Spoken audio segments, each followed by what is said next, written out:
Hi everyone. Here's a second type of question about parallel and perpendicular lines.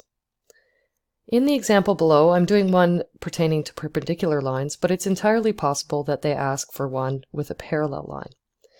In this case, they give one rule and then they give a point in the Cartesian plane. The job is to find the rule that follows the conditions. So in this case, the question's asking to find the rule of the line perpendicular to the line y equals 2x minus 1 that passes through point 10, negative 4. Now they've given you a line and they're asking about a line that's perpendicular to it. So what we know from our last video and from our notes in class is that we're looking at slope to determine our parallel and perpendicular relationships. And in our y equals ax plus b equation, that means letter A. So for the rule that's given, y equals 2x minus 1, we're looking at this 2 right here.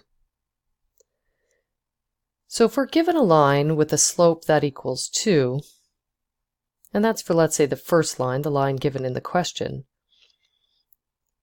the relationship for the perpendicular line has to be a negative reciprocal.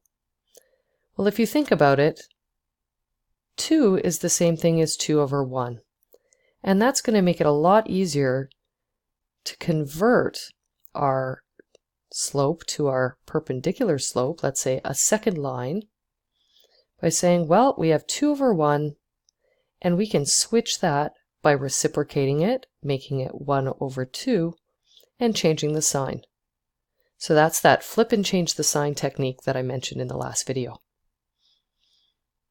Now that we have a new slope, so we have our new slope for line 2, which is going to be negative 1 over 2. Well, what does our new rule look like?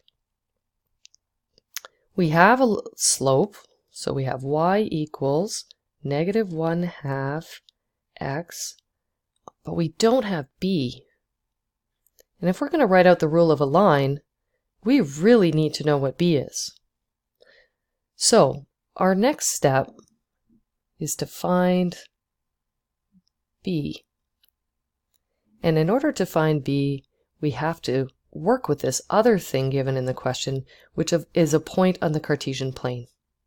So that point is 10, negative 4.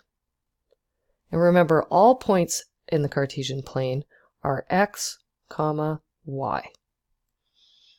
So if I go back to my rule where I have a slope now, like y equals negative 1/2 x plus b, I know I don't have b, but I do have an x and I do have a y that are given. And what I can do is substitute those in for the x and the y in the equations in order to solve for the unknown b. So I'm going to do that right now. I'm going to put negative 4 in for y. I'm going to leave my a value there.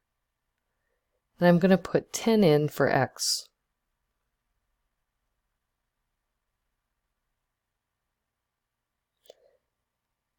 The only operation that we have to do here is to multiply, and multiplying a fraction against a number just involves multiplying the two values on the top, so 10 times negative 1 is negative 10. There's just a 2 on the bottom, so I'm going to leave that there. And now I have, negative 10 divided by 2 is negative 5. Negative 5 plus b. Now when we're dealing with adding and subtracting, we always just do the opposite operation. So here I see I have a negative 5, and so I'm going to want to add 5 to both sides in order to eliminate b. Or to eliminate 5, sorry, and to isolate b.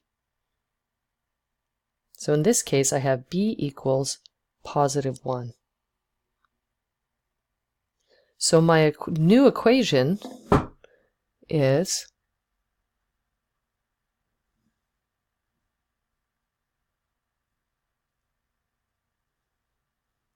going to be y equals negative 1/2 x plus 1. And that's how you find the rule of a line perpendicular to a given line that passes through a given point.